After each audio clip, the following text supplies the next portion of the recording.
your self-worth doesn't depend on external circumstances.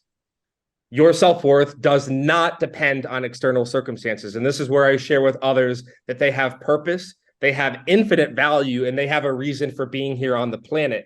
And I find that our society, which is so toxic and dysfunctional and shares all the wrong messages with people, it makes people feel worthless. It's kind of like, hey, either you're a superstar athlete or you're nobody. Hey, either you're the top of the world or no one cares about you. And it's a little bit black. It's very black and white, actually. So I share with other people that when you pull your self-worth away from all these things, whether it's your job and career that is telling you that that's what you need to have value, or whether it's, oh, you need to be the most popular person in the world to matter, or it's something you're doing.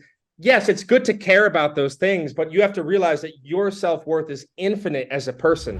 Welcome to Season 13 of Purposeful Empathy, a show that is dedicated to amplifying the voices of people from across the globe who understand the world needs more empathy and are doing something about it. I want to thank you for watching, enjoy the show, and if you haven't already picked up a copy, I invite you to do so.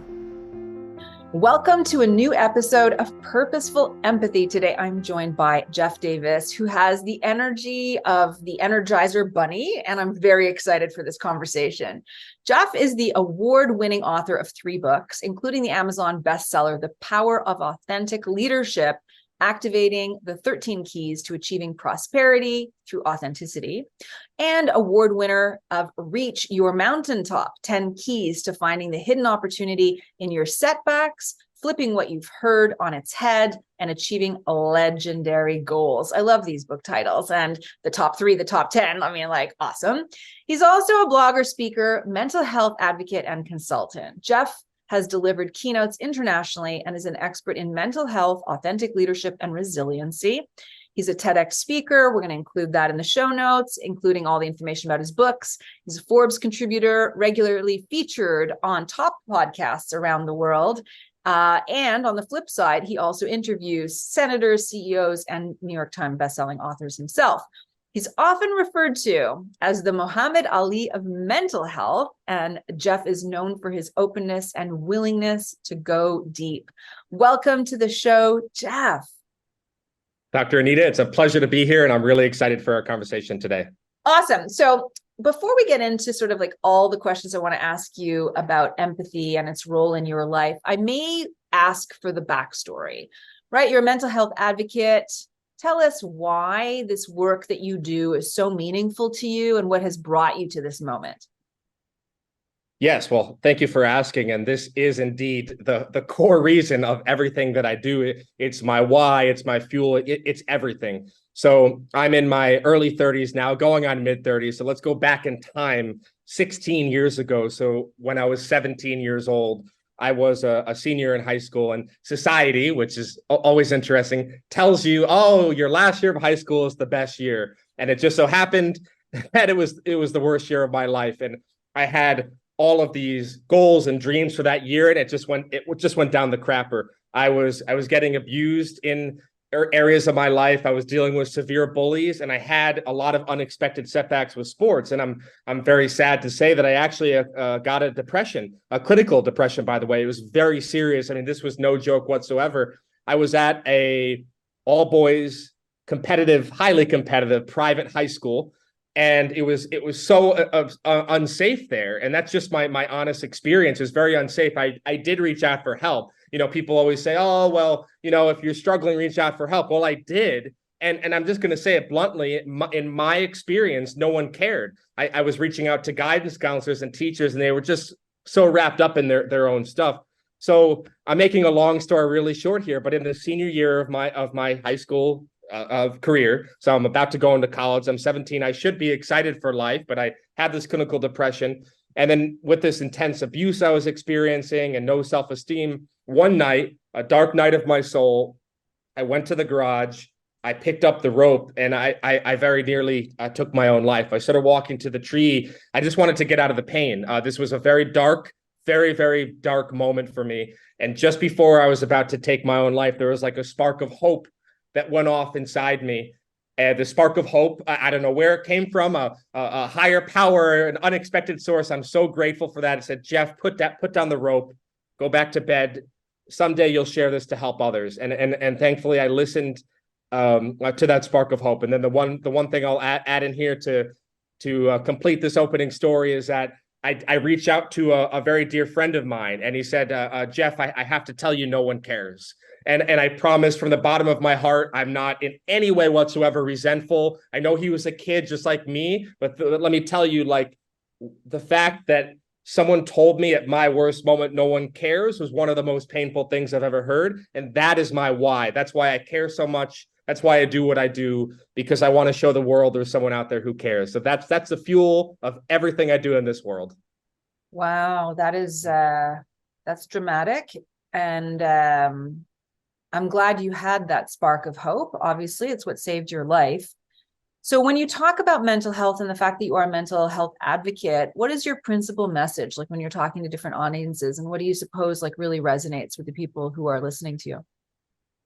Yeah, so I'll say the one sentence that is the core message. Your self-worth doesn't depend on external circumstances. Your self-worth does not depend on external circumstances. And this is where I share with others that they have purpose, they have infinite value, and they have a reason for being here on the planet. And I find that our society, which is so toxic and dysfunctional and shares all the wrong messages with people, it makes people feel worthless. It's kind of like, hey, either you're a superstar athlete or you're nobody. Hey, either you're the top of the world or no one cares about you. And it's a little bit black. It's very black and white, actually. So I share with other people that when you pull your self-worth away from all these things, whether it's your job and career that is telling you that that's what you need to have value, or whether it's, oh, you need to be the most popular person in the world to matter, or it's something you're doing. Yes, it's good to care about those things, but you have to realize that your self-worth is infinite as a person. And that's how I help people realize that they are ultimately valuable, that they are worthy of love, and that they truly are here for a reason, regardless of what all the outside world is saying. I remember a therapist telling me a Walt Whitman quote that has really stayed with me and sort of, I think, aligns very closely to with what you're saying. So the quote goes, "You exist as you are. That is enough." Right? Like, you exist as you are. That is enough. You don't have to be anything. Okay, so fish that are swimming in water don't recognize that they're in water. People who are growing up today embedded in the ubiquity of social media and FOMO and all of that other stuff, like, don't realize that there are other alternative ways of being in the world. I don't know whether or not you speak primarily to young people, or I think you also do corporate talks as well, so you're speaking to professionals more broadly. But I'd be curious to know what your personal bridge was. You know, you talked about that dark day. How did you get to a place where you recognized your own self-worth, right? And how do you guard against that, despite all of the other things that are happening in life at all times, you know, where it doesn't resurrect its ugly head as you're speaking in your, you know, early mid-30s? Incredible question. Incredible question. So the first part is, and I will say this directly, it was a long journey. It still is. It was a challenging journey. It was not easy. That's just the honest way to put it. I'll say two words here: personal development. Personal development. I'm a personal development junkie. I own that. I love it. It changed my life. It's also embedded in, you know, I talk a lot about mental health and the leadership and the resiliency. It's really one umbrella of that personal development. So what kind of very gradually got me out of that pit is a meditation was tremendous. Also, getting around better people. I also listened to I'll tell you, he's my favorite author and speaker of all time. He also endorsed one of my books, Brian Tracy, and I'm referencing him because I saw him speak in person, and it was a life-changing moment. And being able to understand that he said, it doesn't matter where you're coming from. All that matters is where you're going. And of course, yes, acknowledge where you've been and heal from it and understand it. And what he's saying there is there's a way to move forward. And I was like, wow, you can change and shift your mindset. And I got so involved in this whole world following his blog posts and branching out and learning from other experts out there as well. And that was it. It was feeding my mind with all of that growth mindset was really it. And I don't care who thinks this is cheesy or whatever. I've experienced it firsthand. It's a life-changing journey. It was very long. It was a lot of ups and downs. It was 2 steps forward and 7 steps back. But that's what got me there. My first year of college, of course, seeing Brian Tracy. So that was when I was 18, a year after what happened. And that was that journey. So personal development, I highly recommend it to everyone. I'll respond to your part 2 of your question. Do you want to respond to me first, or should I keep going? No, I mean, I'm a self-development junkie too. So we're simpaticos that way. Go ahead. Yes. Yeah. I love that. So part 2, and I thought this was an excellent second part of the question, as you said, how do we guard against it? I want to be vulnerable right now. I've come a long way, as many others have, and as we're all helping each other here in this game of life. I still struggle with those external influences, and I still have many moments where I don't feel good enough. So I share that actually empathy. I wanted to share empathy with whoever may be listening to this, that it's okay if you feel that way, because we're just inundated with these messages. So the way to guard against that is to have certain processes in place that keep you connected to your core. I know a few minutes ago I mentioned meditation. I also highly encourage reflection. I just got back from a recent trip. I had some great things that happened. I also had some challenging things that happened, and reflecting helped me to process those events. I also encourage getting a good, so you could call it a support network, or just sort of resources that you can lean on. I know that if I'm feeling really lousy, I can call a friend or maybe a relative or a colleague. There's even hotlines out there. 3 years ago, I went through a brutal burnout, and I found myself calling a hotline several times. It was very helpful. So to guard against it, having processes or routines or methods and systems that we have in place to keep our mind, our body, our heart, our soul very strong. And it's not easy, and you're going to have setbacks, but that's how you can guard against what society is trying to brainwash you with. Yeah, I love that. The vulnerability to share that you're still a work in progress. I completely appreciate that and relate to that. So thank you for that. Okay, so let's talk empathy. What do you think the link or connection is between empathy and mental health and leadership? Yes, well, there's a very clear and very strong link here. So I talk a lot about authentic leadership in addition to the other things I do. And what I share with the audiences is that all authentic leadership starts with self-leadership. And I'm saying this because it takes an enormous degree of self-leadership to care for your mental health. Dr. Anita, there's a whole process here. Mental health isn't just checking the box or, I took a 5-minute break. That's a great place to start, but it's so much more. And you need self-leadership to get yourself out of those challenging moments. It doesn't have to be the worst rock bottom setback of your life. It could be just a setback in your daily life, or a pit or a struggle. We all have struggles. And it's self-leadership that helps us optimize and take care of our mental health.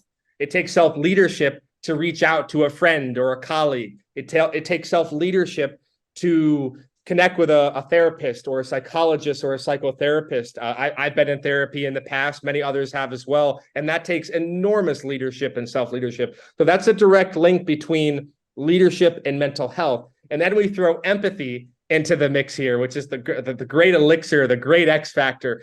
And what I love about empathy is that in addition to having empathy for others, we also have empathy for ourselves. And what I found in my experience, and I'm speaking from my heart right now, is that I found the more empathy I had for myself, self-love and self-compassion, the more empathy I had for others. And that was something that in my own personal development journey, which we spoke about a few minutes ago, really came to the forefront. The more you love yourself, the more you can love others. So don't listen to anyone who tells you that loving yourself is selfish. It's actually the exact opposite. When you love yourself first, you can have empathy for others. So we've got the self-leadership piece, we got the mental health piece, and then we have empathy deepening all of that. And that's how it all connects.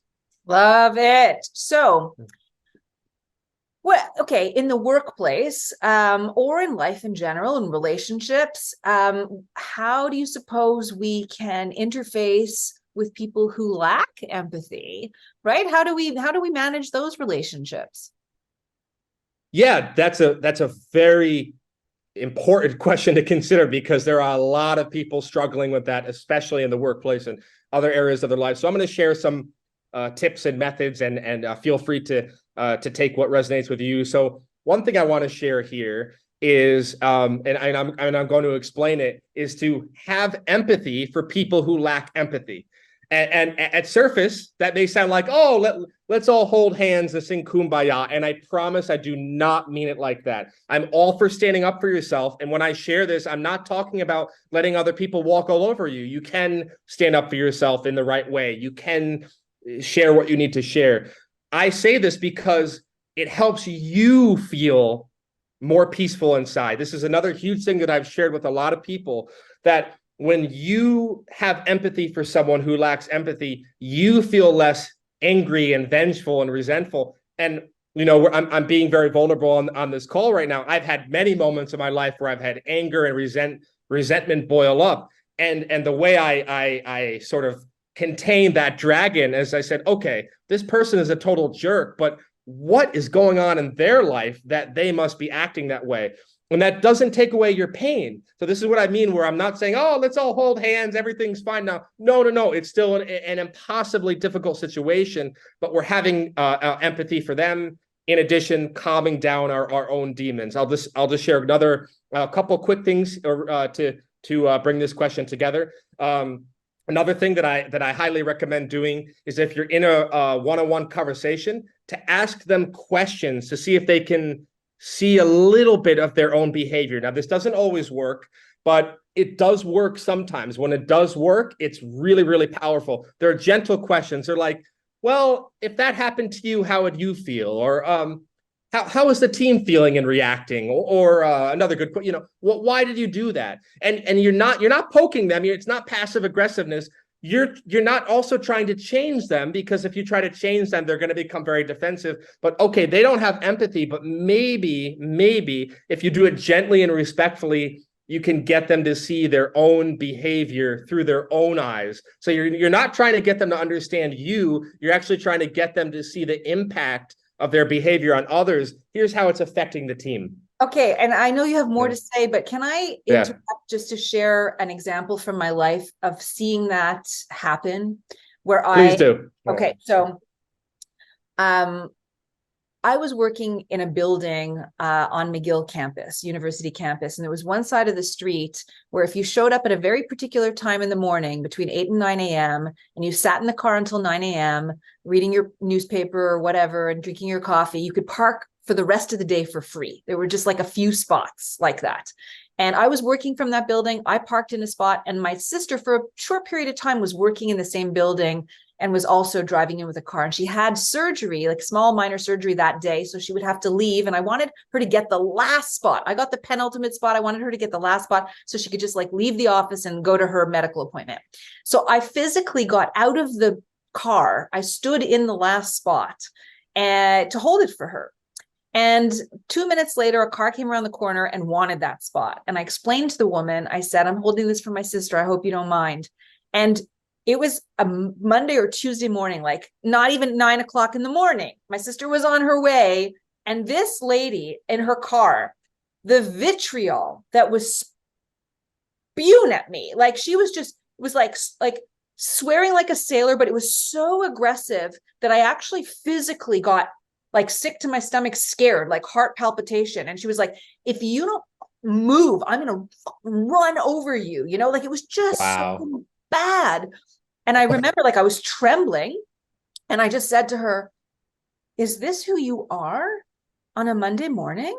And I got into my car and I was like shaking. I had a newspaper. I was trying to read it. I couldn't even read it. Like I was just so like overwhelmed. And she came to my side of the car and she said, you know, can you roll down the window? And I looked at her and I really thought, I'm like, oh, she wants to take it up a notch. Like she wants to like physically accost me.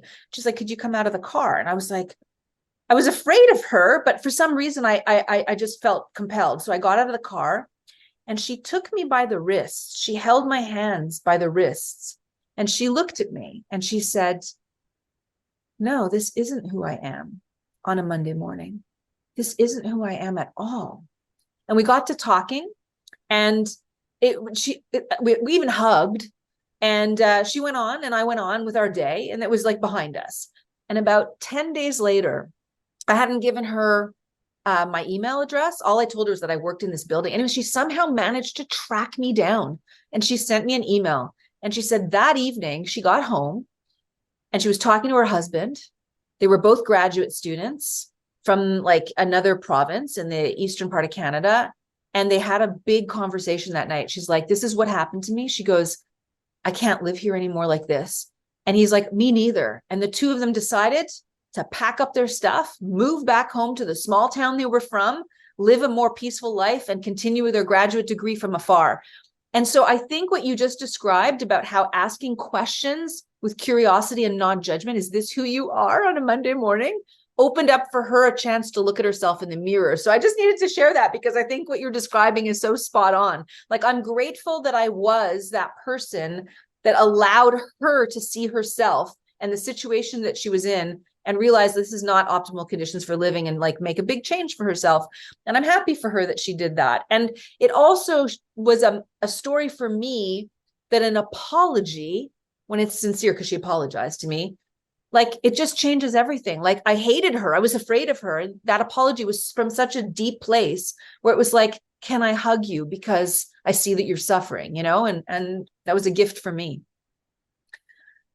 I have goosebumps right now. Really, I really do. That is one of the best stories I've ever heard. No exaggeration. Wow. I'm speechless. I'm speechless. I hope you're sharing that in your books and speeches. That's an incredible story. Well, you opened the gateway. Now you were on track to tell us tips, so I stopped you from the tips. So go ahead, if you can remember. Yeah. Yes. Yeah. Well, that's an incredible story. Wow. Thank you for sharing that. How you asked that question. You got to see her own behavior, her reflecting in that moment. And then after that, that's a life-changing moment. So, I just had one more tip here, to add to the additional two I had. I just wanted to throw in this, to consider it as a tool in your arsenal, that if the previous methods are not working, having empathy for someone else, asking questions, then I would encourage you to go to someone else in the workplace who's an authority. It could be a boss's boss, or even your CEO. And let me tell you, I've done this. Okay, so I'm not here preaching this and then doing something else. I've done this. I've gone to CEOs when dealing with really difficult, toxic leaders, and it worked. And I say that because you, whoever may be listening to this, do not deserve to be disrespected by others. If nothing else is working, go to someone, go to a CEO, and have change made. And finally, if nothing works, then find a new job. But those are all things you can consider when dealing with people in the workplace who don't have empathy. Right. Okay. So speak to an authority, leave your place, ask some questions with curiosity where you can reflect back. What was the first one as a headline? Yeah, have empathy for those who lack empathy. Right. Yes. And aren't we in society, as the politics polarize us further and further, where we begin to hate people we don't even know based on a couple of data points that are being fed to us through algorithms of echo chambers, right? Like, I feel even one of the practices that I do with in my workshops is a meta meditation, where we send loving kindness to people we love, loving kindness to people we like, loving kindness to people who are strangers, loving kindness to people we don't like or who we don't understand or have different political opinions. And like you said, the fact that we send empathy to people who are, in our minds, unempathetic, actually, you've said it so well, takes some of the poison that we feel about life away, where we can open up our heart space with more kindness. And we definitely need more of that in the world. Yes. We need a lot more of that. And like you said, taking away the poison, as they say, it's not the snake bite that kills you, it's the poison that goes through your veins. Hi there. At the risk of interrupting this great conversation, I just want to draw your attention to two things. There's over 150 episodes on the Purposeful Empathy channel. You may want to check them out, and I would invite you to press the subscribe button so that you get them into your mailbox every week so you don't miss a show. Thanks so much for watching. Without any ad spend or SEO, we have over 25,000 organic views. I want to thank you so much for watching. Again, hit the subscribe button. The world needs more empathy, and you have a role to play. Okay, so what does empathy have to do with the current global mental health crisis? I mean, we've kind of teetered on that, but let's hear what you have to say about that. Yeah, so it's a huge piece. So we are indeed in a global mental health crisis. This is not a play on words. This is a very real crisis with an epidemic of all sorts of things going on, anxiety and depression. We've got suicide rates on the rise. It's unthinkable. So we look at I'm on the front lines here as I talk about mental health to corporations, to schools all around the world. And here's what I'm seeing. Yes, the ball is moving forward. It kind of went from here to here, but there is so much more to go. We still have to go to here. We've only scratched the tip of the surface. We have not done even close to what we need to do. And people who avoid this conversation, they say, "Oh, well, we've talked about it for a moment." And it's not a moment. It's an everyday thing. It's a whole process. There's a whole routine, and there's every area of your life that goes into optimizing your mental health. And what it has to do with empathy is that people who are struggling with mental health often do not receive the empathy from others that they deserve. Now, I'm not saying that I'm not saying people struggling should play a victim role or a pity party. I'm not saying that, but I am saying that people in the workplace and really people in society, people in general, they don't have empathy for that person. They don't relate. They don't understand. They don't care for that person. They'll say things like, "Oh, suck it up. Oh, it's not a big deal. Oh, come on. Oh, get over yourself." And there's a time for tough love. That's not it. When someone is struggling with mental health, that is not the time for tough love. And what I'm seeing is why the ball isn't moving forward as far as it should.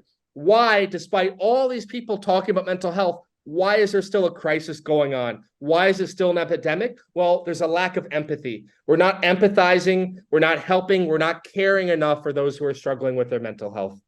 And so what's part of the solution? Let's think about it, because it can't just be us as individuals.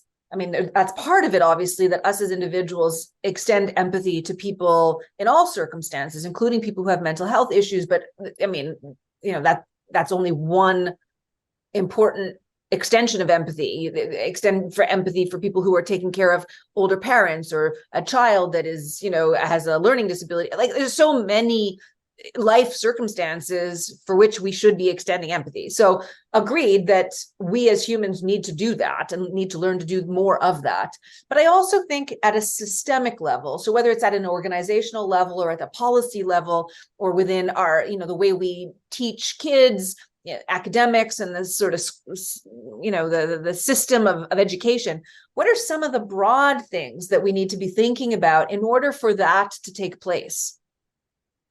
Yeah, so at a systemic level, broader. So there's a lot here. I'll share some things to keep the conversation going. So one thing is that those crucial conversations are not happening enough, and not only just between like a one-on-one individuals, but between organizations and governments, between nations. So we need to have those conversations. I see it happening a little bit more, but and I'm not pointing a finger here. It's both sides that they're not. Not only are they not empathizing, but they're not taking the time to understand. Empathy is not like, in my experience, you don't just flip the switch. You've got to work at it. You've got to have those conversations. So it's really deepening the conversation there. And I want to keep this practical as well. It's also so much more than our words, Anita. It's also our actions. And that's what needs to happen at a systemic level, not just like, oh, this is bad. People are dying by suicide. Oh, there's discrimination going on. All of the other many problems. We need to take action to create better systems. Are there laws we're going to be put in place to completely abolish a certain horrible way of acting? Within a business, what are we going to do to deal with bullying? Are we going to tolerate that bullying, or are we going to tell that person that you have to change your behavior or you'll be leaving the organization? And not only policies and not only organizations, but yeah, we're also talking about like more affordable housing and better healthcare, more universal healthcare and food. All of this goes into the actions we take to show that we have more empathy. So we can talk about it all day long, but it's really what really matters is when we are when we take action and when our actions match our words, and that's how we can do it at a policy, organizational, and also at a fundamental human healthcare level. I love it because for me, that speaks to the politics of empathy. I've always said purposeful empathy is spiritual by nature and political by nature. And I mean small p political. I mean, we want to challenge the status quo. We are not thriving under the system or the systems that govern our lives right now. And we have to advocate, agitate a new way of being. And that does mean having policy changes, like changing our economics, changing our policies in the workplace, like at an aggregate level, at a big level, in order for us to flourish. So I love what you're saying. Okay, penultimate question. This has been so much fun. What are some of the ways to strengthen our empathy muscle? Yes, yeah. So this is a very noteworthy question because it's important to note that empathy is not something you're just born with or not born with. It's a skill. It's a practice that you can develop. So be aware of that. That's very important. The other thing I want to say is we all have moments where we're unempathetic. We do. I have them. I'm not proud of them. It's not about beating yourself up, but by being aware of that you're human and then moving the ball forward from there. So it is a muscle that can be strengthened. Some of the ways that we can do this is we have to, this is actually going to connect to the last question as well. So we're imagining how someone else feels from their perspective, and we're putting ourselves in their shoes. It's a practice to understand that person more. So this kind of connects to what we're just talking about. How can we get to know that person better to understand their whole the whole factor, the whole story? You know, maybe you can't understand their entire life story, but the factors that go into it. And you know, Dr. Anita, I've seen so much judgment happen in the workplace, in workplaces I've been in New York or DC or the Netherlands. There's a lot of judgment, and the antidote to that and the way we strengthen our empathy muscle is by deeply understanding people. Now, I know things can hit the fan and things can go really sideways. I've been in those situations, so I know this is not always easy. But what I'm encouraging you to do is that even when it seems impossible to truly understand someone, see if you can see their point of view, and then you can take an action that works best for you, like standing up for yourself or doing what you need to do. So we empathize with other people while also keeping our own self-care in mind at the same time. Yeah, and I really like something that you said, which I think is crucial, and that is to have self-awareness. Like, I think so often we're walking through life reacting to stuff, and without self-reflection, without self-awareness about how things are feeling to us, how we're feeling in a particular way. Because once we know how we're feeling, if we're feeling frustrated, if we're feeling angry, if we're feeling disappointed, if we're feeling afraid, then we actually can move into self-regulation. Like being a mature, having EQ, emotional intelligence, requires us to also down-regulate from some of these stressful circumstances. Like, you know, just as a little example, at the beginning of my book tour, my flight was canceled, not delayed, but canceled. So I had to get rerouted, and it was like a 6-hour delay. I was showing up really late in the first city where I was going. And so I'm standing in line, waiting at the counter to figure out what my next steps are going to be. And there were two customer care agents, one that I was working with and one that a lady next to me was working with. And my guy was clearly training the other dude. Okay. So I was watching all of this unfold. And even though it was a major setback for me, I had the headspace in the moment to accept that the guy in front of me was doing his best, and I would just have to live with the outcome, and it wasn't going to be the end of the world. But the woman next to me was not having it. Like, she needed to be on that flight, and she was like very angry at the man who was just doing his job to help reroute her. And he had nothing to do with her pain, right? But it was very antagonistic, and it was not pretty to see. And I know I've been in her shoes. I know I've been rude to somebody because of a situation that I've been in. And I think that's where self-awareness is interesting, because if she realized how stressed out she was and had a bit of self-awareness that, God, I'm really feeling stressed out, but this poor person in front of me like doesn't deserve to be hated or treated poorly because I'm stressed out. Let me take a couple of breaths and like just work through this. It doesn't change anything, but it changes the relationship. So I think part of the work that we should be doing is to actually be monitoring our bodies, our thoughts, to realize what our triggers are, how we're feeling in an emotional state, in order to like find a pathway to more serenity and calm, because that can change the outcomes of our relationships, you know? Yes, that is spot on. And one thing I'll add to that is there's a technique called RAV. It's recognize, acknowledge, validate. So when we're in those super stressful moments, recognizing, becoming aware of how we're feeling, acknowledging it, and then validating it by putting a name to it. In this example you shared, then we can become more self-aware if we find, as we all have in those moments where we're being rude, where we're stressed out, and then the empathy is lower. Well, we actually have to acknowledge and validate it in ourselves to work through that mud to ultimately have a better outcome with another human being. Beautiful. RAV. I'm going to keep that in mind. That's very, very helpful frame. We have 5 minutes left, Jeff. It's been so good to talk to you this morning. I have one final question, and Yes. that is, when have you been on the receiving end of empathy, and what did that mean to you? Yes, it was the summer of 2016. I'm in Phoenix, Arizona, speaking to leaders, specifically youth leaders. I had a massive misunderstanding with the meeting planner, where I thought the meeting planner said that it's going to mainly be basically older teens, so people in their late teens or even early 20s. So let's think like college age, like late teens at the youngest, and more like early 20s. And I want to be very careful here to not point a finger of blame. I'm simply sharing my experience of how I understood the conversation. Of course, I learned from it and I can do things differently next time, but I want to get to the core of what happened with the empathy. So I spoke to this audience, and it turned out, Anita, to be like almost all 10-year-olds. And there are like a few 18 to 22-year-olds. And I didn't have enough time to change my program. I had prepared this program for like college age kids, and more than half the audience were 10-year-olds. And let me tell you, I got crucified after. I'm not using my words lightly. I'm really not. This is not being like overly sensitive or something. I got crucified. I got, that was horrible. You have no idea what you're doing. I even was told, Jeff, you are never welcome back here.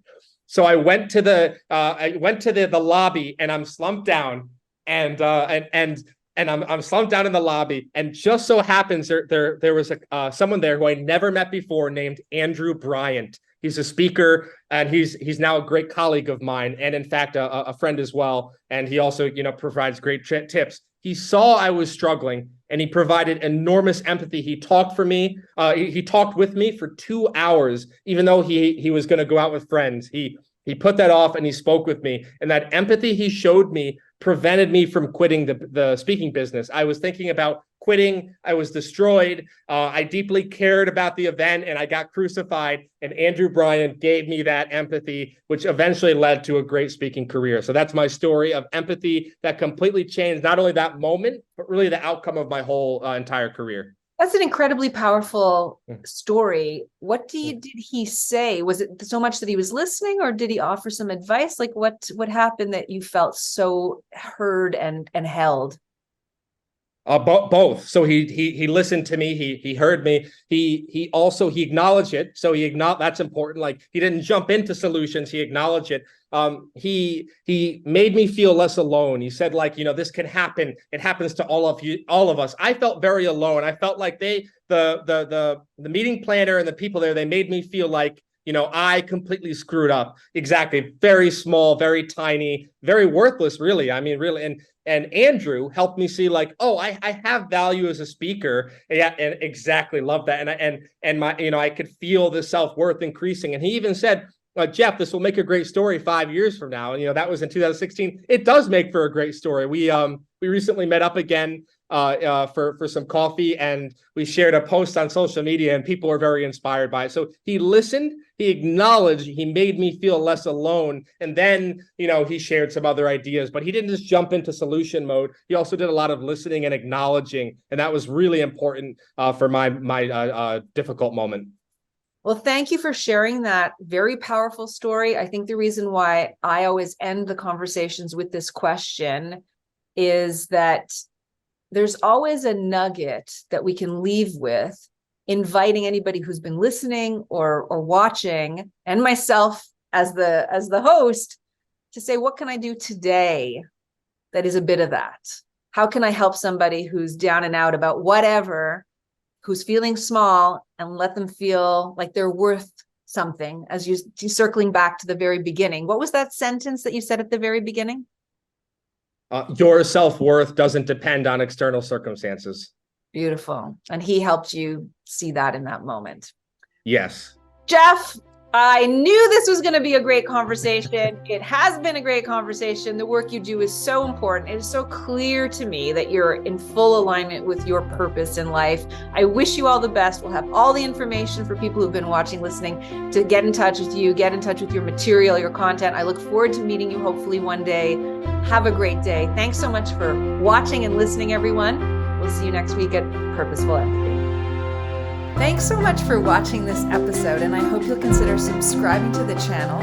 Purposeful Empathy is devoted to amplifying the voices of people from across the globe who understand the world needs more empathy and are doing something about it.